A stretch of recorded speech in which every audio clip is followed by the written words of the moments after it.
নমস্কার বন্ধুরা, যে যেখান থেকে আমার ভিডিওটি দেখছেন আশা করি সবাই ভালো আছেন, সুস্থ আছেন। চলে আসলাম নতুন আরেকটি রান্নার ভিডিও নিয়ে। কিন্তু পুরান মানুষ ছাড়া কাম করার তো শান্তি নাই। যাওয়া মাছ ছিল, তো মাছগুলো ভাবলাম যে সিদ্ধ করে নিই। সিদ্ধ করে কাটা ফেলে তারপরে বেশি করে পেঁয়াজ, কাঁচামরিচ, হালকা একটু মশলা দিয়ে একটু মাছের জুড়া করব। তো মাছগুলো কাজে লাগবে, আর মাছের জোড়া তো অসম্ভব পছন্দ করে আমার ছেলেমেয়েরা। একটু কষ্ট হয় যে সিদ্ধ করে কাটাগুলো বাছা অনেকটা সময় দরকার। একটা একটা করে কাটা বেছে পরিষ্কার করা অনেকটা সময় লাগে।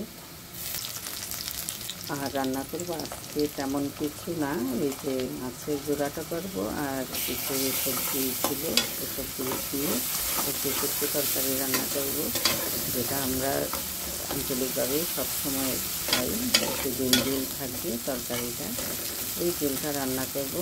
আর সবশেষে যেটা করবো অফ ক্যামেরা এই 3-4টা শুক্তো করা। এটা আসলে পুরোটা না দেখার কারণ, যে কুমড়া পাতাগুলো এনেছিল একেবারেই মানে কী বলবো, সবগুলো পাতাই কিন্তু হলুদ হয়ে আছে। আনার পরপরই ফ্রিজে রেখে গেলাম রাতে।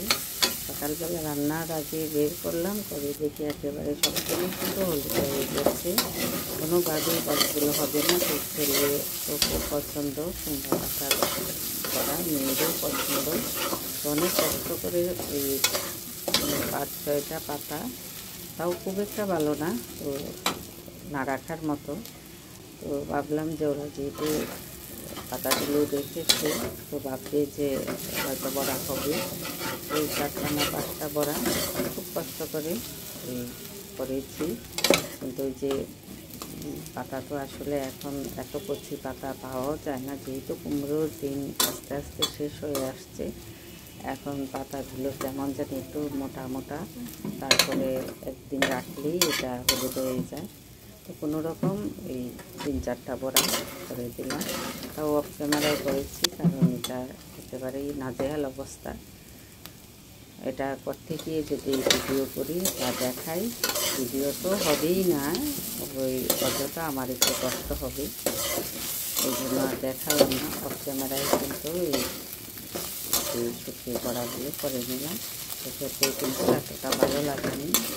বড়াগুলো হয়তো করেছি, দেখা গেছে অন্যদিন 3-4টা খেয়ে গেলে ওরা, আজ একেবারে 5টা বড়া ভিতরে দুজনে দুটো খেয়েছে, আর তো নেই।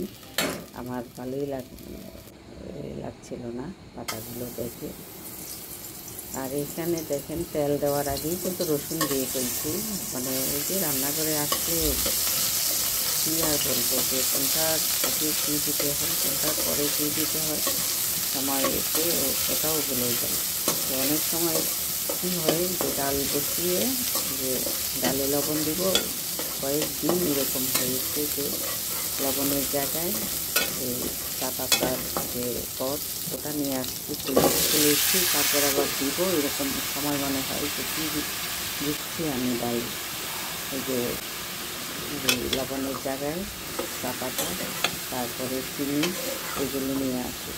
তো রান্নার সময় যে কাটা বাছা এবার সাথে সব কিছু করতে গিয়ে যে কোনটার আগে কোনটা দিয়ে এটা মানে খেয়ালই থাকে না।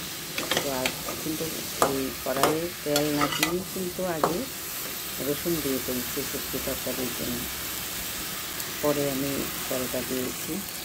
এই যে শুক্তো তরকারিটা, এটা আমাদের আঞ্চলিক একটা খাবার, যদিও অনেকেই পছন্দ করবেন না, আবার অনেকেই করবেন যারা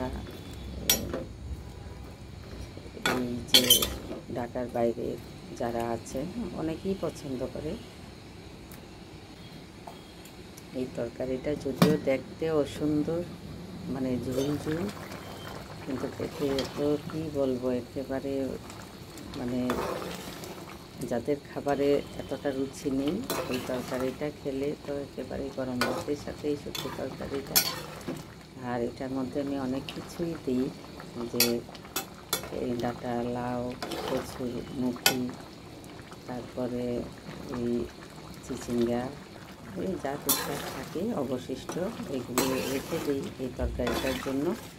আর তরকারিটা বসার একটু আগে কিছু যে লতা, এই আমার যে সেটা কাজের বুয়াটা উনি নিয়ে আসছে, সে দেখে আমি শুটকি তরকারির জন্য এই সবজিগুলো তৈরি করছি। তখন তাড়াতাড়ি ও নিজেই এই লতিগুলো কেটে দিয়েছে। বলতেছে যে দিদি এটা শুটকি তরকারিতে দিয়ে দেন, অনেক ভালো লাগবে খেতে, মাখো মাখো হবে। তারপরে এটা তাড়াতাড়ি ও আলাদা একটু বাফিয়ে তারপরে দিলাম, যে কে জানে আবার গলায় ধরে কিনা। তো খাবার সময় তো লতা তারপরে মুখি দুটো মিলেই তরকারিটা একেবারে অদ্ভুত লেগেছে খেতে, এত ভালো লাগছে। নিজেই রান্না করে নিজেই কিন্তু প্রশংসায় বাসিয়ে দিচ্ছি। তো কিচ্ছু আর করার নাই, যেহেতু নিজেই খাই তো নিজেকেই বলতে হবে। তো এই যে মাছের জোড়াটা,